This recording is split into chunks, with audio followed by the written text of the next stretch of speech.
So we've got our molds for our Joker's smile. Now the first thing I need to do is use a release agent on the surface. We're going to cast prosthetic gelatin into these, and the best release agent for this is just Vaseline, good old petroleum jelly. Now what the petroleum jelly does is sink into the surface of the plaster, and the plaster is porous.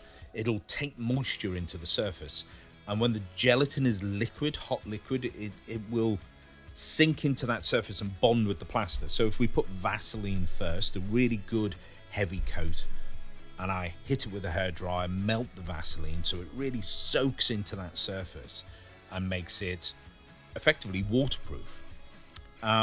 So we put that down first so that when we put the gelatin on, the gelatin won't sink into the surface. The Vaseline prevents that happening, and it will release well from the plaster. It won't bond to the plaster. Now that Vaseline can also leave a thick layer. So where we've got our sculpture, what I'm doing here is I've liquefied the Vaseline. I'm just using a bit of paper towel, dabbing it on the surface just to try and lift off any excess Vaseline so that we don't lose all our detail. So once that's done, I've got a couple more ceramic tiles. They're going to make the back half of the mold. So I'm also coating them with Vaseline, giving a really good layer.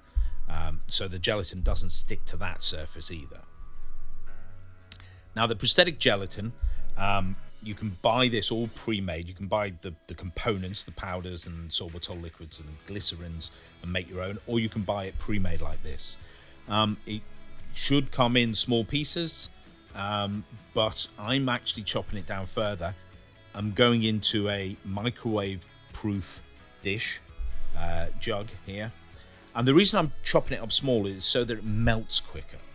Now, gelatin can be reused and remelted, but the more you heat it and melt it, the weaker it gets over time.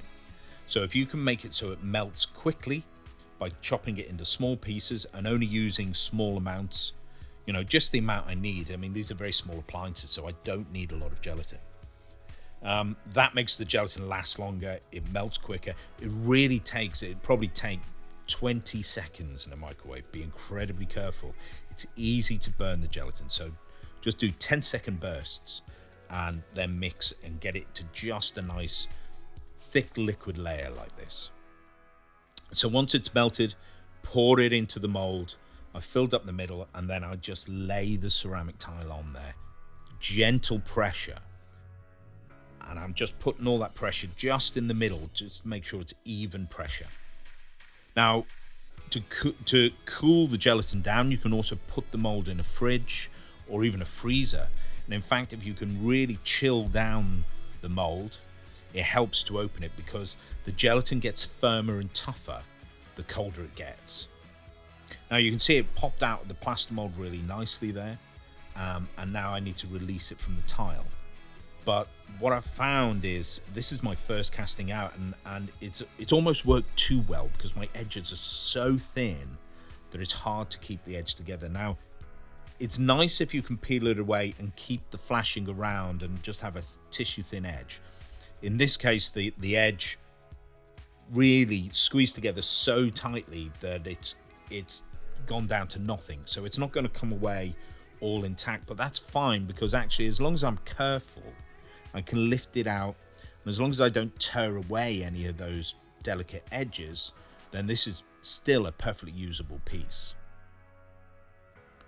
So there's my little appliance there. I'm just using plenty of powder. If you don't use powder, it will stick to itself.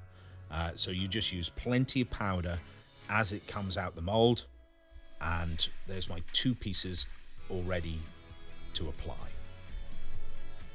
Now the next thing I'm going to do is my fuse together mouth appliance, and I'm going to do that in latex. So I've got some liquid latex there.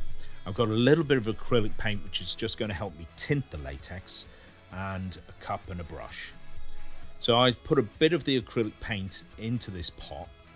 I'm not trying to match to a skin tone. You can do that, but all I'm trying to do, when raw latex cures, it's got a kind of amber color, but it's also very translucent. So it's harder to color when it's on the face. So all I'm trying to do is add a little bit of color to it to stop it being as translucent.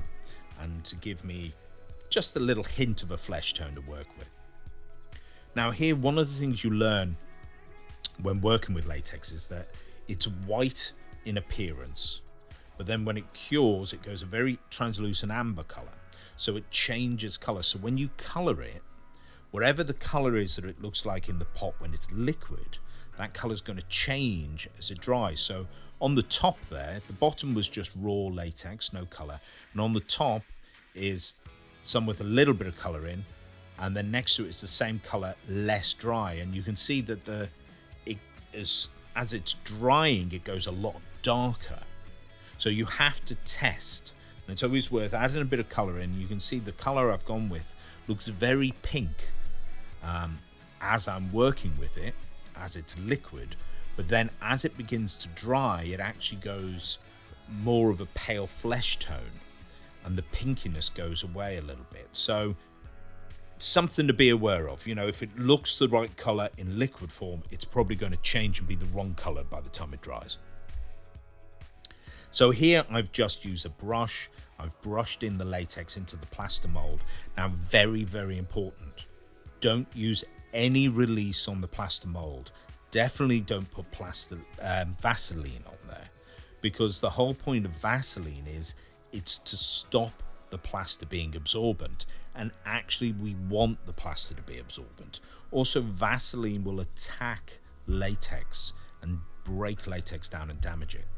So we just want clean, fresh plaster surface, and that plaster will suck the moisture out the latex and allow it to dry quicker. So I brushed in little layers. I used a Q-tip, I used a hairdryer to help speed up the dry, and I built up probably about 3 to 4 layers and thin around the edge, feathered out the edge to try and make a nice blending edge. And again, just a bit of talcum powder to peel it out the mold. Now you probably have a couple of go. You'll try one, see how thick it is. You might need to go again, but it's quite a quick process and it's very easy to cast these pieces. Now I've taken a little bit of alcohol on my finger, a bit of isopropyl alcohol, and just put it under the edge. It just helps to kind of see how thin those edges are, and you can get some really tissue thin edges if you're careful.